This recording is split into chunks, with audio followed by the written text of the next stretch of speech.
Assalamualaikum warahmatullahi wabarakatuh. Salam Waalaikumsalam. sejahtera bagi kita semua.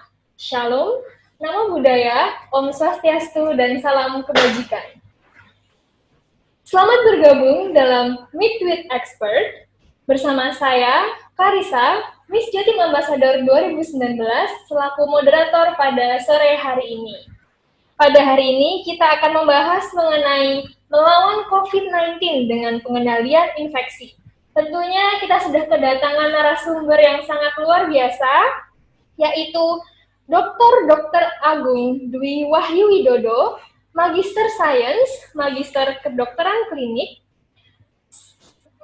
dan juga spesialis mikrobiologi klinik, dan beliau juga merupakan Ketua Perdalim Surabaya dan staf medik mikrobiologi klinik Fakultas Kedokteran Universitas Airlangga RSUD Dr. Sutomo, serta Dewan Pakar Satgas COVID ID wilayah Jawa Timur.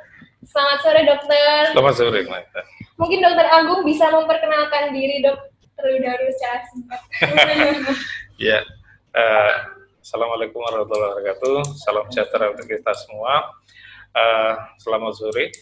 Jadi, nama saya Agung Dwi Widodo, saya staf di Departemen Mikrobiologi, Fakultas Kedokteran UNER, dan staf SNF di RSUD Dr. Sutomo Surabaya. Ya. Ya dok, kan kemarin kita sudah melemparkan pertanyaan, maksudnya masyarakat ini ingin bertanya apa sih seputar COVID-19 ini dok, dan ternyata banyak sekali dok pertanyaan yang masuk ke kami dok. Dan ini sebelum membicarakan pengendalian infeksi seperti tema yang sudah kita tahu bersama, mungkin dokter bisa menjelaskan terlebih dahulu COVID-19 ini sebenarnya menularnya atau menyebarnya itu dengan cara bagaimana dok? Karena banyak sekali masyarakat itu yang dengar hoax-hoax kayak menyebarnya bisa lewat air atau benda mati. Nah, bagaimana dok menurut dokter? Jadi kita harus tahu virus ini ada di mana dulu ya.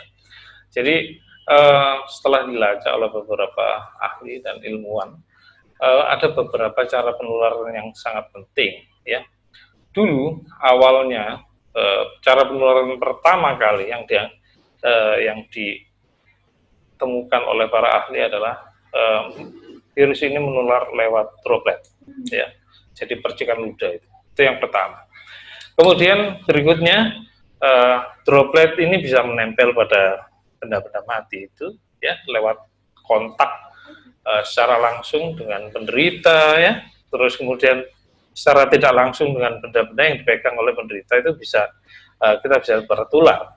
Tapi yang terakhir ini sempat dibicarakan, yaitu kalau seorang penderita ini dilakukan pemeriksaan, ya misalnya dilakukan swab, dilakukan tindakan, misalnya intubasi atau apa, maka dia bisa menghasilkan aerosol.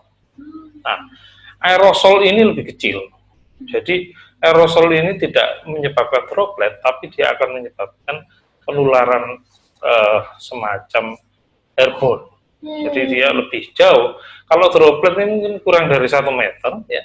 Kalau airborne ini bisa lebih dari 1 meter, gitu ya, sampai bisa 5 meter, tergantung kondisi ruangannya dan aliran udaranya seperti apa. Nah, yang terakhir banyak disebutkan bahwasanya banyak menderita COVID saat ini diketahui gejalanya tidak hanya sesak, tapi mengalami proses diare. Ya. Setelah dideteksi di feses, ya, di kotorannya, ternyata virusnya positif. Ya, di PCR ternyata di fesesnya ada. Pada anak-anak juga sama, diare, deteksi ternyata virusnya ada. Sehingga tidak menutup kemungkinan, ya, maka penularan terjadi fekal oral nantinya. Ya. Jadi dari kotoran itu bisa kena kita, sehingga ada yang bilang bisa ke air, ya sangat mungkin karena kemungkinan fekal oral itu terjadi, ya. Terus kemudian dari makanan mungkin saja terjadi, tapi sampai saat ini dari waterborne dan foodborne masih belum kita ketahui lebih lanjut karena masih proses pandemik ini banyak sekali penelitian. Itu itu salah satu cara penularan yang baru diketahui ya. Wah, ternyata nggak cuman droplet ya dok ya. Wah, ini pengetahuan baru untuk kita semua ya. Dan merujuk pada tema hari ini dok, sebenarnya apa saja strategi yang baik dalam melawan COVID-19 ini dok? Dan bagaimana caranya melakukan pengendalian infeksi di dalam rumah? Kan kita semua WFH nih dok sekarang. Bagaimana cara melawan COVID dari rumah gitu dok? Iya. Jadi sebenarnya strateginya cukup dua saja. Jadi grand strateginya dua. Yang pertama adalah mencegah infeksi. Mencegah infeksi itu maksudnya adalah orang yang belum terinfeksi jangan sampai mereka terinfeksi.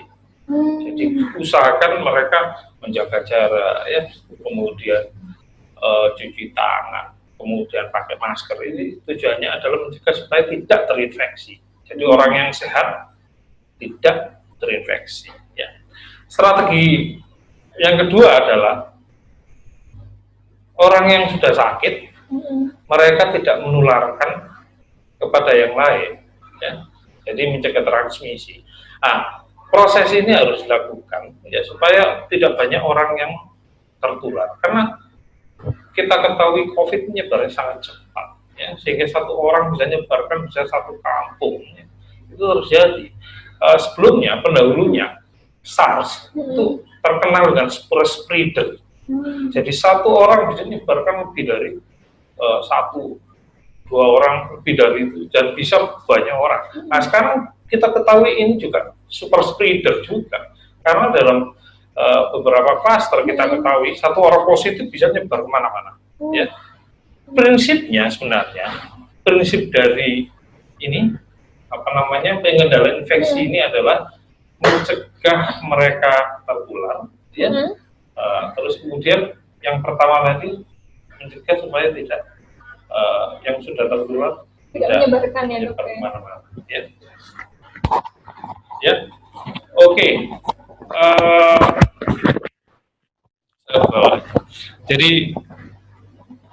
Jadi intinya dari dua strategi ini adalah kita memotong rantai penularan. Ya, seperti yang dilakukan, misalnya di rumah ya, strategi apa yang harus kita lakukan? Ya, sama ya, kita tetap di rumah itu ya tetap gunakan masker kalau bertemu dengan orang lain, kemudian cuci tangan apabila kontak dengan barang-barang, misalnya kalau kita beli apa-apa ya, kita harus cuci tangan, harus pegang misalnya tas kreseknya, makanan atau apa, nah, itu tetap kita lakukan. Dan kalau seandainya kita ingin keluar berkerumun misalnya, ya toh, harus hati-hati, kita tetap gunakan masker kain, kemudian tetap gunakan bawa alkohol atau cuci tangan sebisanya ya, karena itu menjadi penting. Ya. Kemudian bagaimana dengan kesehatan pribadi? Tentunya itu yang paling utama harus kita lakukan. Ya.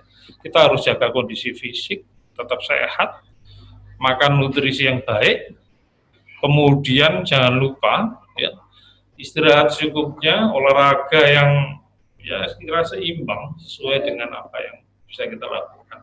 Banyak sekarang olahraga malam, mereka naik sepeda, padahal sebenarnya olahraga malam itu tidak begitu bagus dibandingkan pagi ya. Memang kondisi malam sepi, mereka banyak naik sepeda, tapi itu juga membahayakan juga kalau seandainya terjadi kontak dengan orang-orang dengan COVID positif, berbahaya ya. Nah seperti itu. Jadi jaga kondisi tubuh kita pribadi secara pribadi, kemudian kondisi sanitasi di rumah itu bagaimana ya, terus kemudian bagaimana kita menjaga kontak dengan orang lain ya, jaga jarak, kemudian jaga fisik ya, kemudian social distancing itu harus kita lakukan. Tujuannya adalah memotong rantai penularan ya, memotong rantai penularan. Berarti itu kalau memotong rantai penularan, kalau misalnya tidak penting-penting sekali nggak perlu keluar rumah gitu ya dok ya, sesuai dengan anjuran pemerintah ya dok ya. Jadi sebenarnya proses penularan itu bisa terjadi di mana saja, itu yang patut kita garis bawahi. Kalau seandainya penularan bisa terjadi di mana saja, maka kita harus waspada di mana kita berada, tidak menutup kemungkinan penularan bisa terjadi, karena kita tidak tahu orang-orang di luar itu positif, ya, kemudian apakah mereka ini statusnya apa, kemudian hati-hati ya, karena proses penularannya banyak cara tadi. Mungkin mereka meludah, kemudian mereka batuk, mereka bersin, ya. Apakah mereka pakai masker? Wah, ini sangat riskan, sehingga di luar hati-hati kalau apa namanya bekerja dengan kerumunan orang banyak, nah itu sangat berisiko menular. Ya. Nah dok, kalau misalnya dengan sangat terpaksa masyarakat ini harus keluar rumah, kira-kira perlu nggak sih dok pakai face shield? Kan marak tuh dok sekarang, banyak orang keluar harus mereka banyak pakai face shield, terus bahkan ada yang pakai hazmat atau mungkin pakai sarung tangan medis. Itu bagaimana menurut dokter? Jadi penggunaan alat pelindung diri ini memang diupayakan tentunya digunakan ya, tidak hanya di institusi kesehatan atau di rumah sakit, tapi juga digunakan di masyarakat. Tapi tidak semua bisa kita lakukan karena tergantung dengan indikasi. Ya. Kalau di masyarakat, saya pikir cukup menggunakan masker saja, ya, terutama kain, ada yang berlapis 3 dan seterusnya itu ya, masker kain kalau keluar rumah. Tapi usahakan mencari tempat untuk cuci tangan setelah kontak apapun ya, atau kalau enggak ya kemana-mana membawa hand sanitizer ya. Saya di tas ini ada hand sanitizer, sehingga misalnya kita turun dari mobil siap cuci tangan, habis keluar dari ruangan apa siap cuci tangan, karena kita dimanapun kita nggak tahu proses penularan seperti apa, kita siap untuk memotong rantai penularan. Ya. Sebenarnya yang perlu kita lindungi adalah wajah kita, karena mulut adalah tempat masuk port entry, ya. Tempat masuk kemudian mau ke hidung dan mata, ya. Sehingga kadang-kadang orang-orang menggunakan face shield ya, di barang di mana, menggunakan face shield untuk melindungi itu. Karena kalau kita hanya menggunakan masker, mata kita tidak terlindungi. Ya, kalau saya lebih enak ini karena menggunakan kacamata. Yang tidak berkacamata ini kadang lebih sulit. Ya, gitu. Jadi untuk melindungi wajah itu yang penting, ya, masker, tapi jangan lupa cuci tangan tetap dilakukan. Ya. Berarti bisa disimpulkan bahwa penggunaan alat pelindung diri itu sesuai kebutuhan aja ya dok, tidak perlu berlebihan juga. Ya. Kan kita nggak mungkin kita mau beli ke beli makanan, misalnya di warung menggunakan hazmat itu, ya, saya terlalu lebay. Ya. Oh ya, baik dok. Lalu juga ada pertanyaan dok. Kan ini sebagai tenaga kesehatan, tentunya di era-era seperti ini, yang orang-orang lain harus bekerja di rumah, mereka harus malah melawan COVID ini di depan mata dok. Nah, menurut dokter bagaimana melakukan pengendalian infeksi di tempat kerja jikalau masih harus bekerja sebagai tenaga kesehatan seperti dokter, perawat, dan seperti itu dok? Jadi memang awalnya pengendalian infeksi ini memang dikhususkan untuk di institusi kesehatan, ya, seperti di rumah sakit, ya, di puskesmas. Ya. Maka mereka tentunya sudah dibekali dengan alat pelindung diri. Saat ini ada beberapa grading alat pelindung diri, ya.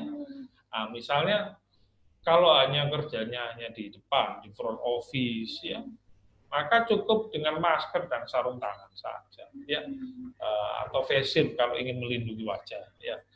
Itu seringkali kita sebut sebagai grade 1, ya. Jadi APD tipe 1 atau orang-orang menyebut APD 1, gitu, ya. Terus kemudian APD 2, ya. Ini kalau seandainya kontak dengan pasien, ya, terus kemudian merawat pasien, kita menggunakan alat pelindung diri 2. Kalau kerja di rumah sakit atau di puskesmas, tentunya ini lebih lengkap. Tidak hanya masker dan sarung tangan saja, ya, tapi gunakan apron, ya, gunakan Google, karena kita kontak dengan pasien, ya, misalnya memeriksa pasien dan seterusnya. Ini APD 2, ya. Ini biasanya banyak di poliklinik menggunakan APD 2, ya. Tapi kalau kita bekerja atau melakukan tindakan yang menghasilkan aerosol, ya, nah, misalnya harus buka mulut pasien, seperti kita di mikro melakukan swab, kita menggunakan APD 3, ya, lengkap menggunakan N95, ya. Nah, ini lengkap mulai dari ujung rambut sampai ujung kaki kita lindungi pakai sepatu boot kadang-kadang seperti itu. Ya. Nah, tujuannya adalah melindungi munculnya aerosol dari penderita. Ya. Jadi banyak tindakan, ya, misalnya di UGD dan lain-lain itu menghasilkan aerosol. Jadi APD yang digunakan adalah yang APD 3 tadi. Ya. Sehingga ada gradasi kapan kita menggunakan ini, kapan sebenarnya sudah ada panduannya dari BNPB dan seterusnya dari Kementerian Kesehatan, sudah ada semua. Mungkin rumah sakit sudah hafal dengan itu. Tergantung ketersediaan dari APD ini. Ya. Kan tidak semua rumah sakit siap dengan harus menyiapkan berapa ini ya, apa namanya, APD tadi. Misalnya untuk yang di apotek, dia menggunakan APD 1. Ya. Kemudian untuk yang di poliklinik misalnya, maka dia harus menggunakan APD yang 2. Ya. Kemudian untuk yang pemeriksaan lab, ya, yang kerjakan PCR ini APD 3. Ya. Sekarang di kamar operasi mungkin juga menggunakan APD 3 kalau seandainya ternyata pasien yang dioperasi ini menggunakan ternyata positif hasil PCR-nya, jadi harus siap dengan itu. Maka keterbatasan ini menjadi masalah di tempat kita. Ya. Semoga tenaga kesehatan sudah tahu fungsi dari APD masing-masing. Tujuannya APD ini adalah melindungi kita, sekaligus melindungi pasien. Ya, itu. Karena kalau tenaga medisnya tertular juga siapa yang menolong pasien gitu ya dok ya? Iya. Banyak sekali. Nah ini dok, ini juga yang pertanyaan yang paling sering ditanyakan nih dok. Ya. Kan tadi dokter sudah menjelaskan mengenai penularannya, bermacam-macam sekali. Nah ini jadi masyarakat ini banyak yang parno dok. Apakah kalau misalnya menerima barang dari misalnya Gojek gitu-gitu dok, itu apakah harus dibersihkan dulu atau misalkan uang apakah perlu dicuci seperti itu dok? Ya, jadi memang kalau seandainya kita analogikan ya, sebenarnya tidak hanya pada kondisi pandemi saja sebenarnya. Jadi setiap waktu ya memang resiko terjadi proses penularan. Ya. Nah mungkin dengan pandemi ini kita agak lebih teredukasi untuk hidup lebih bersih. Ya. Jadi memang uang itu kan kita tahu sendiri kotor sekali. Ya. Jadi pernah ada penelitian dikumpulkan uang seluruh dunia. Uang saja ya. Terus kemudian dilihat kuman apa saja yang ada di uang. Wah ternyata bermacam-macam, walaupun itu di Amerika, ya, kemudian di Eropa, uangnya tetap kotor. Ya, memang nggak ada uang yang steril. Ya. Nah, jadi pada prinsipnya kita tidak tahu barang-barang yang kita terima dari mana itu, apakah steril, kemudian ada virusnya, ada enggak. Tapi yang terpenting adalah kita harus siap dengan cuci tangan. Ya. Karena dengan demikian habis pegang barang, uang atau apa, cuci tangan dengan baik supaya tidak terjadi proses penularan dari barang-barang tersebut. Karena memang ada dilaporkan, misalnya habis dari ATM kan mencet-mencet itu ya, mereka tidak cuci tangan, kemudian mereka tertular. Tapi apakah ini informasi ini benar, perlu kita lacak ya. Tapi kalau seandainya memang terlalu banyak mencet, seperti yang di Singapura itu disiapkan tusuk gigi untuk mencet, tujuannya adalah supaya tidak kontak langsung dengan tombol-tombol tadi. Nah, sekarang di Thailand tidak menombol tapi dengan menginjak, liftnya dengan pinjaan.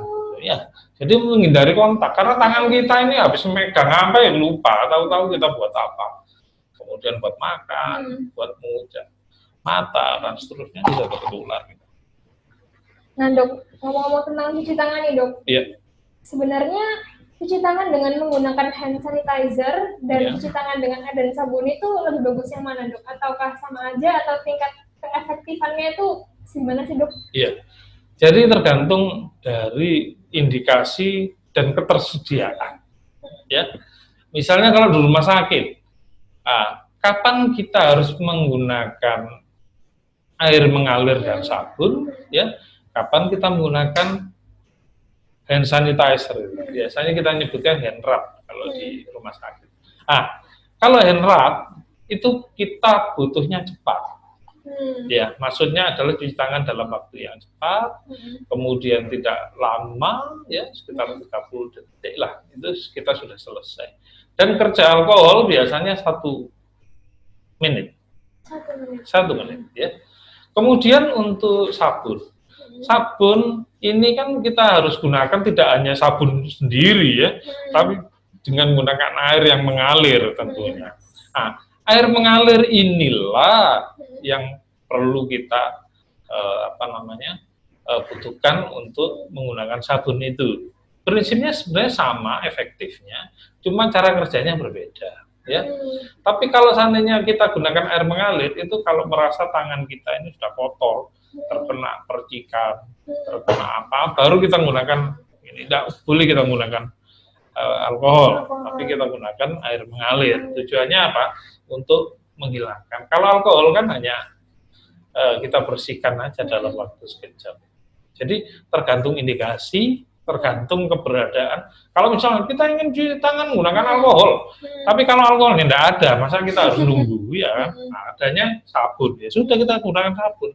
Tapi kita ingin menggunakan sabun ini, pas yang ada alkohol ya sudah kita gunakan ini. Sebenarnya dua-duanya efektif. Ada yang bilang sabun lebih bagus, tapi beberapa ahli bilang ada alkohol lebih bagus. Jadi dua-duanya sama-sama bagus kan. Yang tidak bagus adalah yang tidak cuci tangan. Iya benar banget.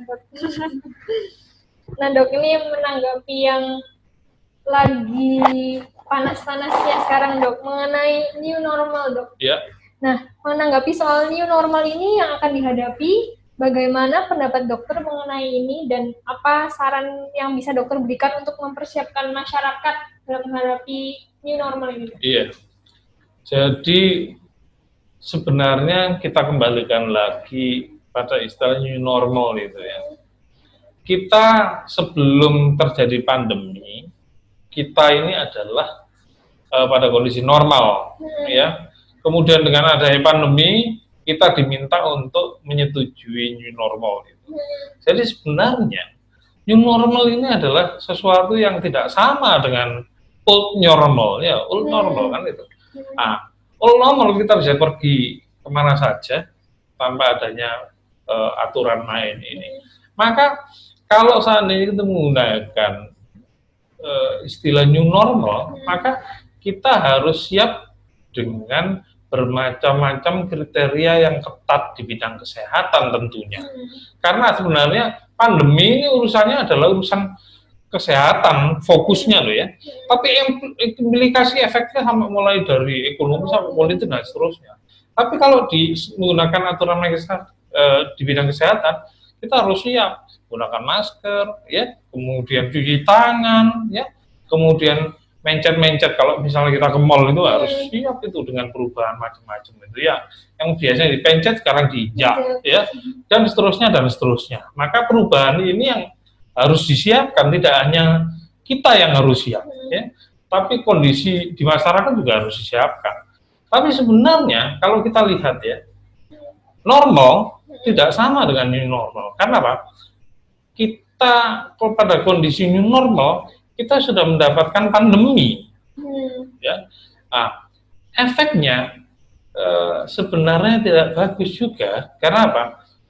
Pandeminya belum selesai, maka kita harus bekerja sama dengan masyarakat untuk menerima pandemi ini. Maka yang harus kita lakukan adalah kita harus bekerja ketat supaya tidak tertular dengan kondisi pandemi ini. Kalau tidak, masyarakat tetap sama, tidak menggunakan protokol kesehatan dengan baik, maka yang terjadi adalah new normal ini hanya suatu slogan saja, tapi kondisinya seperti pandemi yang bisa membunuh kita kapan saja, ya. Sehingga ada yang sangat sarkastis ya, menganggap bahwa sebenarnya new normal ini adalah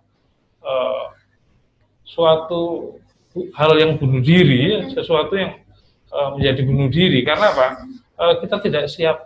Satu, COVID ini tidak ada vaksin. Kedua, tidak ada terapi. Semua masih trial. Vaksin belum dibuat, malah sekarang mulai trial. Ya. Dua, tidak ada. Maka yang diharapkan apakah menjadi herd immunity. Tidak bisa. Syarat herd immunity sebenarnya adalah ada vaksin yang protektif. Nah, sekarang tidak ada vaksin yang protektif. Terus kemudian insidennya masih tinggi. Nah, ya, kondisinya masih nanjak. Indonesia masih naik, terus Surabaya apalagi ya, sekarang sudah mulai Jawa Timur merah semua. Kemudian kalau kita buat normal dengan kondisi pandemi yang belum sampai puncaknya, maka kita siap harus menerima pasien-pasien dalam jumlah yang banyak. Kemudian banyak kematian karena faktor komorbiditas yang tinggi. Maka yang perlu disiapkan adalah bagaimana kita menyiapkan efek dari pandemi ini. Ya, mungkin rumah sakit butuh rumah sakit yang lebih besar dan kompleks atau khusus. Ya, kemudian yang kedua, bagaimana dengan kondisi pasien yang gawat membutuhkan alat-alat seperti di ICU, ventilator dan seterusnya. Ya, kemudian belum tenaga kesehatannya yang sudah capek dan seterusnya. Ada yang bilang Indonesia terserah dan seterusnya, dan wah ini ya. Maka kalau khusus di bidang kita, permasalahan ini belum selesai. Karena apa? Ibaratnya masalah ada, belum selesai, kemudian kita anggap selesai. Nah ini kan tinggal ibaratnya seperti abses yang pecah kapan saja, ya kan? Nah, apakah kita nanti seperti Eropa atau apa? Nah, ini kita tunggu hasilnya seperti apa. Karena kita ibaratnya orang berperang ini ya, musuhnya masih ada, kita minta damai. Yang terjadi adalah, iya kalau musuhnya mau damai. Kalau enggak mau damai ya kita yang dimakan sama corona. Ya, bener itu kata-kata yang bilang di baliho itu, mate dimakan corona, ya makan corona. Jadi sebenarnya untuk menghadapi new normal ini persiapan itu harus sangat matang gitu. Sebenarnya tidak matang karena sejak awal kita tidak siap dengan kondisi pandemi ini. Memang siapa yang siap? Seluruh negara di dunia juga tidak siap. Kemudian kalau dibuat normalisasi sebenarnya itu adalah suatu cara kita ini untuk ya menghindar dari pandemi ini. Tapi tidak mungkin pandemi sedang berlangsung. Ya, nah, seperti itu. Baik dok, ini ada pertanyaan dari Instagram ya. Dari Ariska Nugrahani. Dok, kapan pandemi berakhir? Kira-kira syarat dan ketentuannya, syarat dan ketentuan berlakunya itu bagaimana, Dok? Wah, saya ini bukan syarat dan ketentuan, dukun ya. Jadi tidak tahu kapan pandemi berakhir. Tapi kalau kita lihat ya, kita ini saintis ilmuwan. Dan kita punya indikator atau apa namanya? Parameter-parameter yang bisa kita ukur yang menunjukkan kapan pandemi ini berakhir. Ya, kalau kita lihat grafik, ya namanya adalah kurva epidemiologi ini. Kurva epidemiologi kita di Surabaya, di Jawa Timur, di Indonesia itu masih naik, menanjak. Ya. Kemudian pemeriksaan itu banyak yang masih belum dilakukan, sehingga kemungkinan kalau pemeriksaan itu walaupun itu diselesaikan, itu masih menanjak. Kita tidak tahu, kita sudah melampaui 20.000 sekarang yang positif kan. Nah, kalau seandainya menanjak, belum ada titik melandai, maka kita tidak mungkin. Kita hanya tebak-tebak saja sementara ini. Mungkin proses penyebaran seperti itu. Ada yang bilang, oh kita ukur R0-nya dan seterusnya. Proses penyebaran ini semua tiap daerah tentunya berbeda-beda. Ya, apa misalnya banyak klaster, kemudian penyebaran. Nah, disebutkan oleh WHO, kita ini community spreading, jadi community transmission, ya, bukan klaster-klaster enggak, tapi terjadi penularan di masyarakat yang luas. WHO menyebut sebagai community. Jadi kalau kita mau bertanya pandemi berakhir, tentunya ada parameter-parameter yang perlu kita ukur. Nah, kalau kita lihat, kita paling gampang itu melihat kurva. Kalau kurvanya masih naik, nah kita nunggu turunnya kapan. Karena ini masih naik terus. Nah, kalau besok kita lihat masih naik terus, enggak. Kita inginnya naik, kemudian melandai, kemudian turun. Nah, kalau seandainya mulai turun, bisa kita ramalkan, oh kira-kira sekian. Ya. Tapi kalau seandainya, ya kurvanya sulit untuk kita jadikan. Kalau saya membuat analogi, bagaimana kita melihat kondisi real, ya, ibaratnya keran air. Keran air kita buka. Ini adalah analogi yang ada di masyarakat, Pak. Siapa yang terinfeksi, masyarakat seperti apa. Sedangkan kita di rumah sakit, ini adalah membawa timba. Selama keran air itu dibuka, timba ini akan penuh. Kemudian meluber kemana-mana, akhirnya pada suatu ketika timba ini penuh, kita tidak bisa mengurangi yang ada di timba, tapi kerannya tetap kita buka terus, sampai kapan? Nah, itu kita kembalikan lagi ke masyarakat. Kalau masyarakat tetap seperti ini saja, kita nggak mungkin membuat kurva melandai atau pandemi ini berakhir.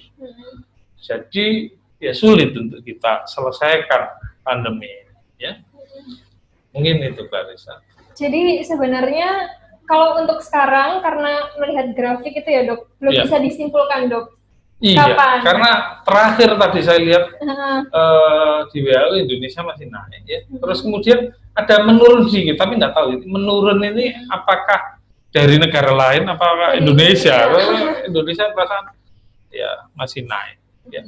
Jadi sebenarnya kapan cepat atau lambatnya itu juga tergantung kontribusi masyarakat juga ya dok. Betul, karena penularan terjadi di masyarakat, bukan pada di rumah sakit. Di rumah sakit itu efek dari masyarakat, ya. Jadi pasien yang banyak berjubel dan terus ibaratnya serangan bertubi-tubi pada suatu ketika jebol. Kalau jebol ya sudah, kita pertahanan terakhir 16 kita semua kena terinfeksi. Ya. Oke, dok, ini ada pertanyaan lagi dari DRY_SGTA 1712. Iya. Dok, dengar-dengar ada vaksin dengan plasma orang yang pernah kena COVID-19. Gimana nggak dok info jelasnya? Ini di bidang imunologi dikenal sebagai imunisasi pasif. Ya. Jadi ini orang-orang di masyarakat atau di bidang kedokteran menyebut sebagai plasma konvalesen. Plasma konvalesen ini sudah digunakan lama, ya. Pada kasus sepsis dan lain, plasma konvalesen digunakan. Nah, caranya ini adalah diambil plasmanya yang mengandung antibodi. Nah, yang kita harapkan adalah antibodi yang dibentuk oleh orang yang sudah sembuh. Nah, antibodi ini akan dimasukkan pada orang yang sakit berat, bukan orang yang sakit ringan, tidak. Yang berat kira-kira sulit untuk kita tolong, maka ini diberikan. Maka harapannya adalah antibodi ini akan menetralisir virus dan bahan-bahan yang kira membahayakan. Nah, di beberapa negara ini berhasil. Nah, di tempat kita ini masih dicari sebenarnya, masih penelitian ya di beberapa center untuk dilihat efektivitas, satu, kedua keamanan tentunya. Jadi kita tidak memasukkan plasma konvalesen ini tujuannya kan menyembuhkan, tidak menambahi penyakit. Takutnya diberikan plasma konvalesen dari orang yang habis sembuh, ternyata orangnya kena HIV, ya. Kita nambahi orang HIV lagi. Wah, ini masalah juga. Jadi tentunya banyak laporan keberhasilan, ya. Banyak juga yang kontra karena dianggap ini kan belum tentu cocok karena beda orang ini bisa seperti transplantasi ya, transfusi nanti ini ada reject dan lain-lain. Oke lah ya, pro kontra selalu ada, tapi kalau saya melihat ini adalah sisi positif yang bisa kita ambil dari kasus yang sembuh. Ya. Berarti sudah pernah dilakukan ya dok? Pernah ya. Amerika juga melaporkan, di Italia juga, kemudian di beberapa negara Eropa juga melaporkan bahwa konvalesen itu efektif, ya. Jadi bisa menjadi sebuah harapan baru ya dok? Iya, ya. Mungkin di Indonesia juga sedang diteliti untuk tentang keamanan, ya, safety-nya, ya, tentunya seperti itu. Ya. Nah ini dok, untuk di sehari-hari dok, misalnya kita lewat jalanan ini dok, kan sering tuh sekarang disemprot-semprot dengan desinfektan dok. Yeah. Nah mobil disemprot, orangnya disemprot, itu sebenarnya efektif nggak sih dok? Jadi ini adalah cara yang dulu digunakan oleh beberapa negara, ya. Ya mungkin melihat kalau orang-orang sedang ketakutan di masyarakat, maka proses ini dianggap lumrah, ya. Tapi apa yang terjadi? WHO tidak menyarankan, ya. Jadi penyemprotan di masyarakat itu, ya, tidak dianjurkan, apalagi bahan-bahannya itu mengandung klorin, ya. Nah ini tidak hanya membahayakan, ya, apalagi kena tubuh bisa iritasi, ya, gatal dan seterusnya. Tapi efek yang tidak baik juga kalau kita menghirup, ya. Kan mereka disemprot di mana-mana, ya, dari atas kemudian. Nah, klorin ini kan sebenarnya kalau kita hirup tidak bagus, bisa menyebabkan gangguan nafas, ya. Padahal juga dilaporkan, ya, bisa menyebabkan kanker di kemudian hari, ya. Nah itu jangka panjang. Tapi kan kita tidak tahu ini, karena kita menghirup klorin bisa kapan saja, ya. Nah karena mobil disemprot. Nah kadang-kadang kalau berbahan klorin, ya, tergantung bahannya sekarang. Apakah bahan itu kalau berbahan dasar klorin ini bisa korosif, ya, bisa menyebabkan logam itu berkarat dan seterusnya. Nah itu tidak bagus, ya. Kemudian untuk ini bahan, kalau ada yang sekarang ada yang bilang, oh bahannya menggunakan deterjen, juga sama. Deterjen itu ya mungkin beberapa orang menyebabkan iritasi karena disemprotkan. Kemudian yang belum dilakukan kajian itu adalah efek terhadap lingkungan. Ya. Ya. Nah itu bagaimana dengan kuman-kuman yang ada di lingkungan ini, ya, ini kan mereka bisa kebal, bisa berbahaya buat kita, ya.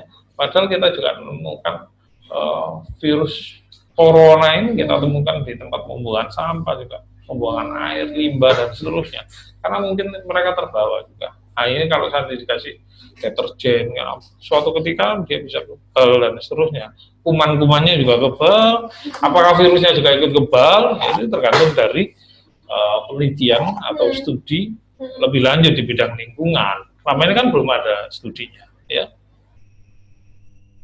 Jadi menurut dokter kurang efektif gitu kalau yang disemprot-semprot. Iya, jadi sebenarnya WHO sudah melarang itu, ya, karena dianggap tidak efektif. Kemudian beberapa waktu yang lalu Kementerian Kesehatan juga tidak menyarankan penggunaan semprot-semprotan itu, ya. Nah, sebenarnya yang benar itu adalah untuk area kecil, bukan untuk di jalan, tidak. Tapi kalau misalnya membersihkan ruangan ini, ya, atau meja, ini bisa disemprot-semprot ini. Nah, semprot baru dibersihkan. Nah itu yang benar. Tapi kalau disemprot di jalan, ya semua orang basah, ya. Jadinya malah iritasi, ada bukan malah mati kumannya. Nah ini dok, ada pertanyaan lagi tentang berjemur dok. Ya. Apakah berjemur di bawah sinar matahari setiap hari itu baik dan efektif untuk menangkal corona, dan juga kira-kira waktu yang paling baik itu pukul berapa dok? Berjemur ini sempat menjadi trending topik gitu sebenarnya, ya. Banyak di media, orang tua-tua itu berjemur di siang hari, malah jam 12 atau apa, waduh itu sangat membahayakan, ya. Jadi sebenarnya berjemur sendiri itu tidak serta-merta itu bisa menghilangkan corona, tidak. Membunuh langsung, oh tidak, ya. Kalau orang sudah terinfeksi itu biar jemur orangnya yang malah mati nanti. Nah, karena kalau sudah masuk, ya sudah, corona akan berbiak dan seterusnya. Berjemur ini tidak membunuh corona, tapi sebenarnya dia akan meningkatkan, yaitu peran vitamin D, ya. Kelanjutannya adalah dia akan meningkatkan respon imun seluler. Nah, respon imun seluler ini yang kita butuhkan untuk menetralisir si corona itu. Jadi secara tidak langsung. Tapi kalau seandainya dijemur kemudian corona laktomatik. Nah, kalau gitu pasien-pasien di rumah sakit aja jemput semua ya. Nah, itu tidak serta-merta langsung ya.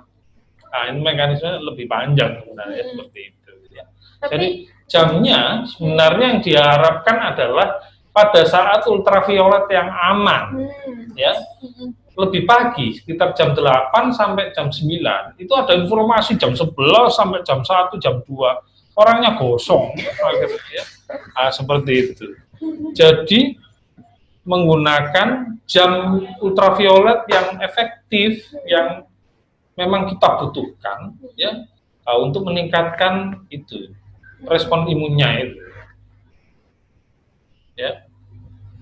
Jadi, bukan jam ini, WHO menyatakan bahwasanya jam-jam itu ada ultraviolet yang berbahaya, ya. Karena apa? Orang terkena ultraviolet itu pada suatu ketika ya, tidak tahu jangka panjang ya. Nah, ini misalnya terjadi kanker mulut dan seterusnya. Nah, kalau seandainya kita mendapatkan informasi yang salah, ya semuanya jadi kanker pada waktunya. Jadi malah menambah-nambah penyakit ya dok, bukan menangkal penyakit. Betul. Ya. Nah dok, ini ada yang juga bertanya mengenai memelihara hewan. Iya. Nah kalau misalnya ada masyarakat yang memelihara hewan peliharaan, apakah bisa tertularkan lewat hewan juga dok? Iya. Ada satu penelitian menarik yang dibuat oleh Nature. Tapi sebelumnya peneliti dari Hong Kong melaporkan di jurnal Science. Dia meneliti semua model pets ya. Ya. Jadi mulai kelinci, ya, dicoba anjing dan seterusnya. Ternyata mereka melihat, oh ternyata yang gampang tertular itu bukan anjing, ya, tapi adalah kucing. Ya. Terus kemudian diuji lagi bagaimana proses penularan terjadi pada kucing. Ya. Ini menggunakan domestic cat, jadi kucing-kucing bukan kucing liar yang ada di hutan, tapi kucing-kucing yang ada di masyarakat ini ya. Ternyata terjadi proses penularan pada kucing. Ya. Penelitiannya seperti ini, saya sederhanakan. Satu kucing hidungnya dikasih virus corona, ya. Kemudian dia dimasukkan dalam kandang yang sama, kucing yang tidak diinfeksi. Apa yang terjadi? Setelah beberapa hari, ya, virus yang ada di kucing ini berpindah di hidung kucing yang tidak diinfeksi.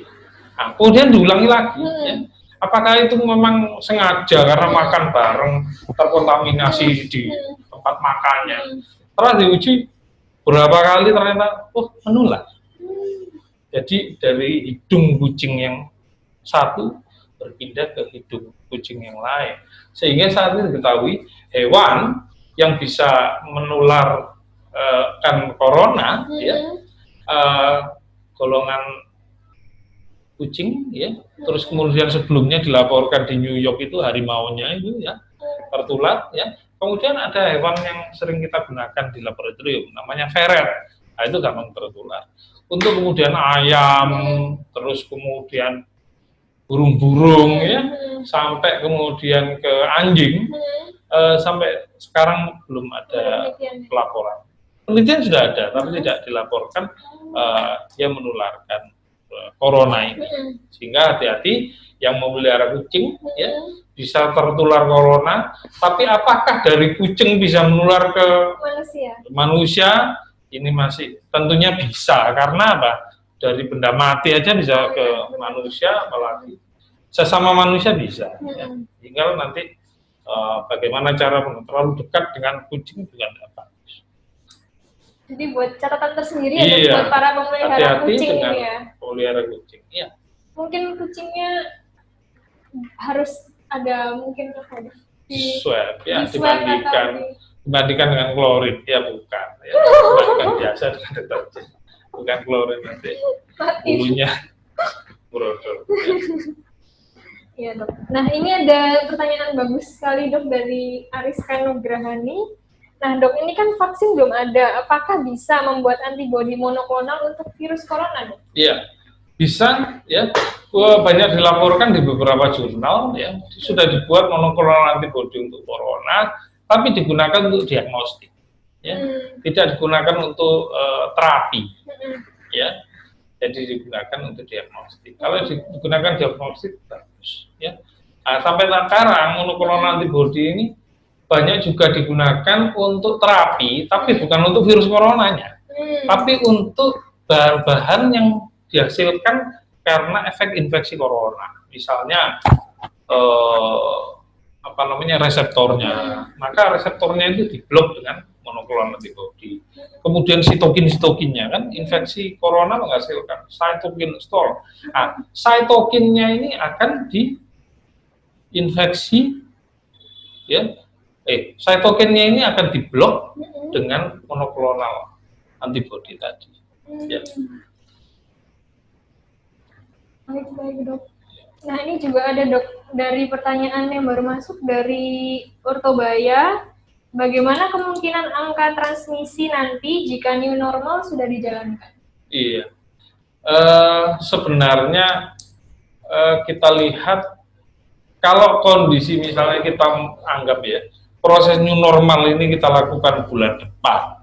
Tapi kalau grafiknya menaik seperti ini, meningkat kan, menanjak ini tajam sekali. Saya kira ya tetap naik. Kalau seandainya kondisi masyarakatnya sama. Kecuali kalau new normal ini diikuti dengan aturan main yang ketat, sehingga masyarakat ini tidak menularkan, baru nanti ada proses penurunan. Saya kira apa yang kita lakukan sedikit saja itu bisa merubah grafik.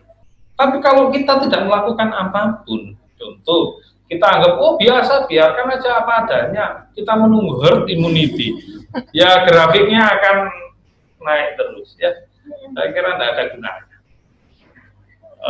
Berarti memang yang harus memiliki kesadaran tinggi itu masyarakat, ya, Dok? Karena kita bukan hanya pemerintah ataupun kalau kita lihat dari PSBB sebelumnya, ya pemerintah sudah seperti ini. Kita tidak menyalahkan pemerintah karena pemerintah itu PR-nya sangat banyak. Ibaratnya anak sekolah itu satu belum dikerjakan, satunya muncul lagi dan seterusnya. Kita tidak menyalahkan pemerintah. Tapi yang kedua adalah faktor masyarakat sendiri. Nah, Anda bisa lihat itu yang muncul di mana-mana ya berita-berita. Apakah PSBB ini bisa berhasil atau tidak, tergantung kesadaran masyarakat sendiri. Ya, nah seperti itu. Baik, Dok. Nah, ini ada pertanyaan lagi, Dok, dari Rabaskoro. Bagaimana dengan donor plasma darah sebagai alternatif penyembuhan COVID? Ini sama yang tadi plasma ya. Plasma konvalesen. Sekarang sedang kita riset tentang satu keamanannya, kedua yang mana saja bisa kita berikan. Karena ini kan ibaratnya antibodi kita panen dari tubuh pasien dan kita belum buat. Dan ini tidak bisa kita kembang biakan, nggak bisa. Jadi hanya dari pasien itu. Kemudian pasien lain, ya, itu beda-beda. Nah, mana yang protektif, tentunya harus kita uji, yang bisa menetralisir corona dengan baik. Oke, baik, Dok. Nah, ini, Dok, mungkin ini pertanyaan terakhir ya. Apa yang harus dilakukan, Dok, agar masyarakat tetap tenang dan tidak merasa resah dengan adanya hoax yang banyak beredar? Iya. Saya ini merasakan tsunami hoax, ya, tsunami karena mau masuk dari mana-mana. Ya. Kita sendiri jadi terkena efek tsunami-nya. Ya. Nah, repotnya adalah kita tidak tahu. Masyarakat banyak yang awam. Tentunya kalau ada berita dan itu misalnya sesuai dengan nalar yang mereka miliki atau informasi yang walaupun itu sedikit, ya, maka yang terjadi adalah mereka menerima. Ya, kadang-kala segera disebarkan ke seluruh grup yang mereka miliki. Ya. Nah, tapi untuk ke depan kita harus bisa melihat bahwa informasi yang diterima oleh masyarakat ini harus benar-benar disaring. Ya. Jadi saring dulu sebelum sharing. Saring sebelum sharing. Kemudian cek and recheck lagi, ya. Kemudian sabar dulu, ya, untuk menunggu informasi yang benar. Jangan langsung segera di forward, disebarkan, ya. Karena hoax ini kadang-kadang maksudnya baik, ya. Disebarkan oleh orang lain itu tujuannya baik, tapi kadang salah, ya bisa menyebabkan kita ini menjadi terjerembab dengan kondisi informasi yang tidak benar. Kadang bisa bayangkan, WHO sendiri punya mythbuster, kemudian Kementerian Kesehatan punya hoaxbuster. Nah, karena banyaknya informasi ini, ya, informasi, maka perlulah kita harus waspada dengan keberadaan informasi ini, apakah benar atau tidak. Kemudian kadang-kadang kan faktor informasi, siapa yang paling banyak informasinya dia jadi raja. Tapi tidak dengan kondisi yang hoax ini. Semakin banyak informasinya kita sebenarnya semakin bingung di sini, ya. Karena banyak yang tidak benar. Nah, maka kita harus ya tadi saring sebelum sharing, kemudian cek and recheck lagi, kita harus sabar menunggu informasi ini supaya ada konfirmasi atau suatu kontrol atau suatu klarifikasi, ya, supaya kita tahu informasi itu benar atau tidak. Kalau tidak, otak kita ini sudah terpenuhi sampah hoax itu, wes minta ampun, seperti itu. Ya. Soalnya kalau meskipun maksudnya baik tapi caranya salah, seringkali hasilnya jadi kurang baik. Itu maksudnya baik, tapi kontennya salah. Jadi yang terjadi adalah ya tetap salah. Nah, Dok, ini tak terasa kita sudah ada di penghujung acara, Dok. Menurut dari Dr. Agung sendiri mungkin bisa menyampaikan take home message kepada para masyarakat dan para sahabat Instagram dan Facebook ini. Iya. Jadi pesan saya pribadi bahwa penyakit COVID, ya, atau sekarang pandemi COVID kita menyebutnya ini adalah bukan hoax. Jadi benar terjadi.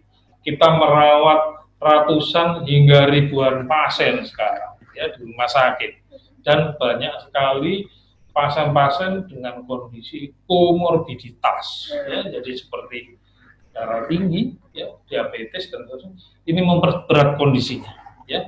Jadi COVID bukan hoax, disebabkan oleh virus yang menyebarnya cepat sekali.